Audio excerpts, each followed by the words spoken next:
Елате с мен и момичетата на фестивала Born to Dance в Пловдив. Очевидно е, че бяхме много щастливи, след като не се бяхме виждали отблизо почти месец. Не можем да не си огледаме маникюра. Няма как.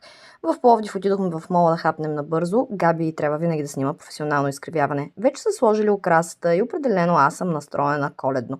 Единственият проблем беше, че беше страшно дъждовно и моите маратонки подгизнаха. Ама наистина подгизнаха. За щастие, в хотела имат сешуар от типа ала пистолет за горещ въздух, така че маратонките ми бяха сухи за събитието тъкмо на време. Успяхме дори да отидем на щанда за дрежки, Зумба Сергеда, както обичаме да й казваме, и успяхме да огледаме малко от малко.